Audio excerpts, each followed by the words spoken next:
Penetapan tersangka atas pemohon haruslah dinyatakan tidak sah dan dinyatakan batal demi hukum.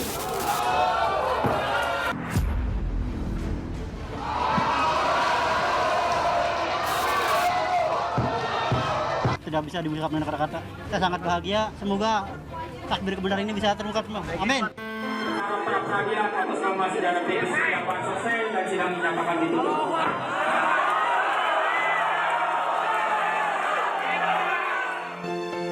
Kami akan mematuhi putusan sidang pra-peradilan yang telah diputuskan oleh Hakim Tunggal. Saksi-saksi pembohong, saksi-saksi penipu, saksi rekayasa untuk bertobat.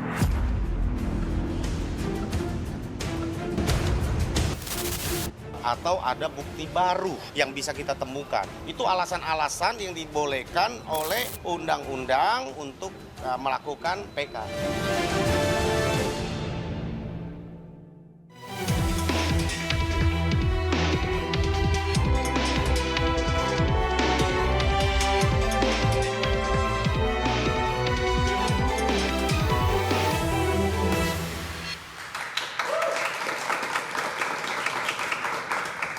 Selamat malam pemirsa, janggal sejak awal kasus Vina semakin jauh panggang dari api. Dianggap sebagai otak pembunuhan, Peggy Setiawan bebas lewat pra-peradilan. Nah, hasil pra-peradilan Peggy Setiawan dianggap bisa menjadi novum atau bukti baru bagi mereka yang saat ini tengah menjalani vonis seumur hidup. Lalu seperti apa akhir cerita dari kasus kematian sejoli Vina dan Eki? Apakah peninjauan kembali para terpidana akan berhasil? Bersama saya Aryo Ardi. Dan saya Anisha Dasuki, Anda menyaksikan interupsi kasus Vina terpidana siap PK bakal bebas. Sudah ada narasumber dan juga tamu spesial Aryo pada malam hari ini. Di sebelah kanan saya ada Pitra Romadoni. Di sebelah kanan saya ada Sugianti Iriani, pengacara Peggy Setiawan. Selamat malam, Bu Anti. Nanti juga kami menantikan kedatangan Nikolai Aprilindo, pengacara 5 terpidana. Dan di sebelah kiri saya ada dua orang pria bertopi malam hari ini. Yang pertama adalah Bang Farhad Sherlock Abbas. Sherlock Holmes. Selamat malam Bang Farhad, pengacara Sakatata, dan Bang Pitra Romadoni, praktisi hukum. Selamat malam Bang Pitra. Dan melalui sambungan Zoom sudah ada bergabung sama kami dari Bandung, Jawa Barat, dari ibu kota provinsi Jawa Barat, mantan Kapolda Jawa Barat saat kasus kematian Vina dan Eki terjadi, Irjen Polisi Anton Carlian. Selamat malam Pak Anton, Assalamualaikum warahmatullahi wabarakatuh. Selamat malam, wassalamualaikum warahmatullahi wabarakatuh. Waalaikumsalam Bang warahmatullahi wabarakatuh. Farhad, Bang Pitra, Mbak Yanti, selamat bertemu lagi. Ya, dan hadir juga nih ya bersama kita. Ada tamu spesial. Ada tamu spesial. Yang baru pertama kali dipertemukan 8 tahun setelah kasus ini berjalan, sudah ada Peggy Setiawan dan juga Saka Tatal. Selamat malam Peggy dan Saka. Dan selamat malam buat mahasiswa dan mahasiswi dari UPN Veteran Jakarta Pondok Labu. Terima kasih sudah hadir bersama kami.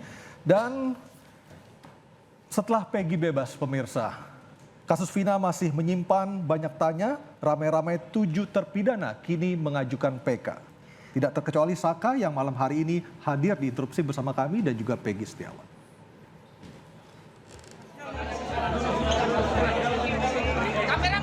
Atas nama Peggy Setiawan, beserta surat yang berkaitan lainnya dinyatakan tidak sah dan batal demi hukum.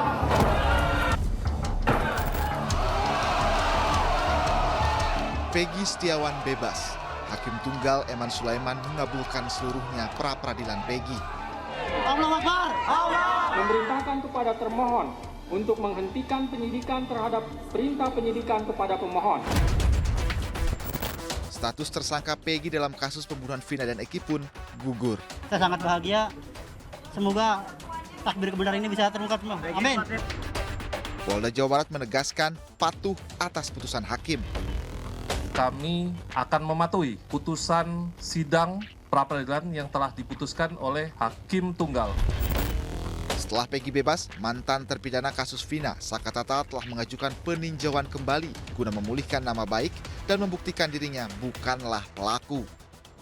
Dan kepada pengacara-pengacara yang mendampingi saksi-saksi ini, yang hanya memperkuat alibi untuk menjatuhkan, menjerumuskan mereka dan menggagalkan PK. Tunggu aja, kami akan laporkan balik. Bukan hanya Saka, 7 terpidana kasus Vina yang divonis hukuman seumur hidup ramai-ramai ajukan peninjauan kembali. Atau ada bukti baru yang bisa kita temukan, ya. Itu alasan-alasan yang dibolehkan oleh undang-undang kepada kita untuk melakukan PK, ya. Peggy Setiawan yang melawan telah menang di pra-peradilan. Lantas, bagaimana dengan nasib para terpidana lainnya di kasus Vina dan Eki? Satu lagi pria bertopi telah hadir di interupsi, Nikolai Aprilindo, pengacara 5 terpidana. Selamat malam Bang Niko. Selamat malam Bang Niko. Nah, di malam hari ini kita bebas berdebat, jangan baper kalau dipotong ataupun didebat. Karena ini adalah Interupsi. Dan saya akan langsung kepada Saka Tatal dan juga Peggy Setiawan yang pertama kalinya untuk selama 8 tahun sejak kasus ini bergulir, pertama kalinya malam hari ini bertemu bersandingan, duduk bersandingan pertama kali malam hari ini di acara interupsi. Terima kasih untuk kehadirannya. Saya ingin bertanya kepada Saka. Saka selama ini mengatakan tidak pernah mengenal Peggy Setiawan. Saya ingin mengkonfirmasi lagi, apakah malam hari ini pernyataan itu masih tetap sama, tidak pernah mengenal Peggy Setiawan? Bisa dipergunakan mikrofonnya? Jadi selama ini tidak pernah mengenal Peggy Setiawan? Peggy yang ini tidak kenal? Tidak kenal ya? Yang kenal kakak saya. Oh, kakaknya kenal? Tadi seangkatan. Coba dilihat lagi wajahnya Peggy, benar tidak pernah mengenal pria di samping Anda, Saka? Ya. Kakaknya namanya siapa, Saka? Kakak Putra. Kenal dengan Peggy? Oke. Peggy juga silakan mempergunakan mikrofon. Peggy, apakah boleh agak dekat pernah mungkin? Ya, bertemu ataupun mengenal Saka Tatal? Tidak. Tidak. Sama sekali tidak mengenal? Tidak. Oke, Peggy mengatakan setelah bebas dari pra-peradilan ini akan membantu Saka dalam sidang PK. Benar demikian? Insya Allah, saya pribadi, tapi saya serahkan kepada kuasa hukum. Oke, apa yang mendorong Peggy untuk membantu Saka di sidang PK? Saya bisa membantu banyak, saya bisa membantu, ayo kita ungkap seperti itu. Kalau misalkan dia benar itu, kalau misalkan mereka benar, kita bicara jujur, kita suruh saksi itu untuk berkata jujur seperti itu. Oke, jadi Peggy juga meyakini Saka tidak bersalah. Meskipun sudah menjalani hukuman selama 3 tahun, 4 Karena ketika tahun itu ya? masih anak yang berhadapan dengan hukum ya, Saka ya? Masih di bawah umur ya? Di bawah umur 15 tahun. 15 tahun. Sekarang 23? Sekarang udah 23 tahun. Baik. Tadi Saka mengatakan bahwa yang kenal dengan Peggy adalah kakaknya. Berarti sama sekali tidak pernah bertemu ya? Kalau di antara 8 terpidana yang lain, siapa yang Anda kenal, Peggy? Sudirman sih. Hanya satu? Sudirman teman SD? Iya, pernah satu SD bareng. Oke, Sudirman juga akan mengajukan PK. Apakah Peggy mau membantu Sudirman memberikan kesaksian di sidang PK? Ya itu gantung sih. Saya kembalikan lagi pada hukum. Oh, jadi tergantung pengacara. Tapi kalau dari Peggy sendiri apakah bersedia?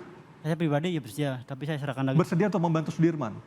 Jika memang itu benar, jika memang dia benar, tidak bersalah. Namun jika memang dia bersalah, buat apa saya bela? Siap itu. Baik, Saka, kalau Anda kenal dengan Peggy yang katanya satunya lagi, Peggy Perong itu kenal? Enggak. Tidak kenal juga? Tidak kenal juga. Baik, jadi ketika itu Anda diciduk karena berada di tempat yang salah menurut Anda? Kalau saya pribadi, kalau saya mah baru setelah ngisi bensin disuruh sama paman saya. Pas baru nyampe ngisi bensin, motornya itu minta dianterin. Keadaan tuh paman saya yang di sana yang bernama Eka Sandi udah ditangkap semua. Jadi saya di situ tuh sekedar mau nganterin motor milik Eka Sandi. Baik, saya ke Ibu Yanti. Siap. Bu Yanti, Peggy bersedia untuk Saka Tatal akan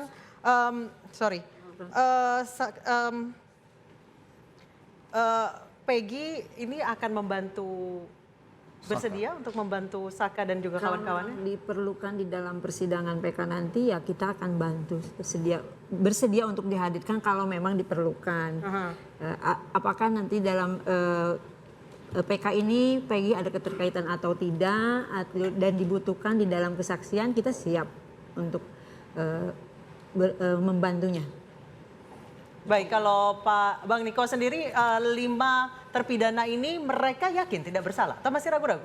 Yakin. Kita punya keyakinan, aku yakin bahwa nggak bersalah. Apa yang diperlukan dari kesaksian Peggy? Kalau Peggy, karena dia tidak ada sangkut pautnya, jadi kami tidak begitu membutuhkan kesaksian Peggy. Karena Peggy itu tidak ada kaitan dengan mereka. Untuk apa kita butuh kesaksiannya? Artinya tanpa kesaksian Peggy pun juga Abang sangat yakin PK ini akan berhasil dikabulkan seperti itu? Tanpa kesaksian Peggy, kami pun yakin. Oke. Ya. Saya ke Pak Anton. Pak Anton Carlian. Pak Anton. Halo Pak Anton. Ya. Ya. Pak Anton, dengan keluarnya pra-peradilan yang memenangkan Peggy Setiawan yang akhirnya status tersangka dicabut, pertanyaan masyarakat berikutnya adalah apakah dengan dicabutnya status TSK dari Peggy Setiawan ini nantinya polisi bisa kembali untuk membuat sprindik baru? Dengan dicabutnya ini memang polisi boleh membuat sprindik baru. Tetapi dengan diputusnya pra-peradilan terhadap Kang Peggy Setiawan ini kalau untuk dijadikan salah satu novum mungkin harus dikaji kembali ya. Tetapi kalau untuk dijadikan alat bukti bisa saja, yang penting asal ada keterkaitan. Tapi betul sekali tadi kata Pak Niko dan Ibu Yanti, apakah di sini Peggy Setiawan ini ada keterkaitan dengan tersangka-tersangka lain? Karena Peggy Peron yang sekarang ada di berita acara dengan Peggy Setiawan yang ada sekarang ini itu tidak ada kaitannya. Baik, Pak Anton, ketika kasus ini terjadi tahun 2016 Anda menjabat sebagai Kapolda Jawa Barat. Benarkah ketika itu penyelidikannya tidak dengan scientific crime investigation dan setengah-setengah sampai banyak hal-hal yang tidak dikeluarkan, CCTV tidak ada, kemudian tes DNA juga tidak ada. Kenapa, Pak Anton?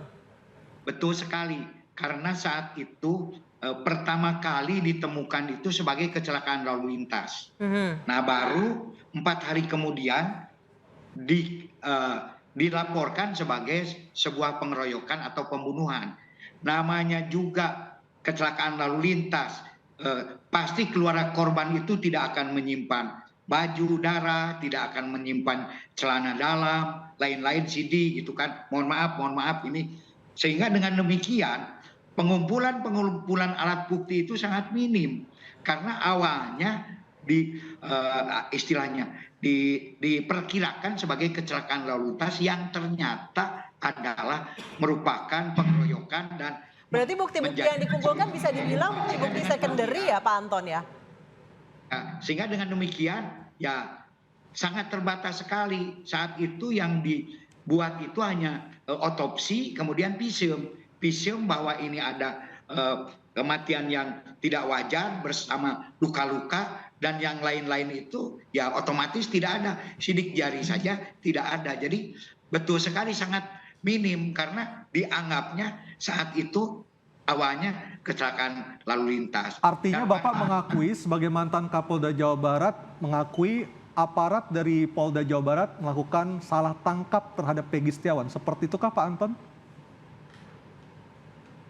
Untuk Peggy Setiawan yang sekarang ya kita hormati, ini sudah ada keputusan final dari pra-peradilan. Nah kalau yang 5 lagi Pak Anton? Kalau yang 5 lagi karena sudah ada keputusan dari 3 criminal justice system, ini harus kita uji ranahnya yaitu dengan eksaminasi. Karena harus ada perangkat yang mengujinya. Eksaminasi itu kan ada eksaminasi internal, ada eksaminasi publik, tapi karena ini sudah menjadi sebuah perhatian daripada publik, bisa eksaminasi khusus untuk menguji bagaimana penuntutan jaksa, keputusan dari hakim dan juga harus ada audit investigasi. Dari awal saya demikian. Karena semuanya kita bisa menuduh, tetapi perangkat yang akan membongkar atau menelaah semua analisa dan evaluasi ini harus ada. Nah, dari sini nanti kita akan mengetahui dengan adanya eksaminasi mungkin saja ini ada kekeliruan jaksa, kekeliruan hakim. Ini pun juga bisa dijadikan salah satu bahan untuk PK gitu kan. Baik, baik. Saya ke Bang Niko. Bang Niko, eksaminasi ulang kasus yang telah berlalu 8 tahun. Sudah siap dengan bukti-buktinya? Saya sangat siap, kami sangat siap. Apa yang dikatakan oleh Irjen Pol Anton tadi, saya sangat sependapat. Dia mengakui bahwa pada saat 2016 dengan bukti yang sangat minim. Itu pertama, ya kita pegang dulu itu. Yang kedua, perlu saya sampaikan di sini bahwa segala novum sudah kami siapkan. Bahkan novum yang serahasia apapun sudah kami pegang. Yang publik tidak tahu. Apa tuh? Boleh di-share ke kami saat Nggak ini? boleh. Yang pengamat, yang praktisi katanya tahu ini tahu itu, tidak. Kami pegang yang mereka tidak tahu. Dan kami akan buka itu di novum. Saya dari tahun 94 sudah bergelut di bidang hukum. Tahun 2000 saya ungkap kasus pembunuhan 3 staf UNHCR di Atambua. Kemudian tahun 2002 saya ungkap kasus pembunuhan penembakan tentara UNPKF di Atambua. Bang Niko. Menggunakan apa? Scientific Crime Investigation. Tahun 2000 belum ada HP. Belum ada apa-apa. Saya, Pak Goris Mere, Pak Groseno, Pak Alfons Lemau, kami bisa ungkap. Oke, kita nanti juga akan menanyakan seperti apa Peggy Setiawan saat ini, apakah benar polisi nantinya bisa mengeluarkan sprindik baru dan bisa menetapkan Peggy untuk menjadi tersangka lagi. Kita akan membahasnya saat lagi, hanya di interupsi.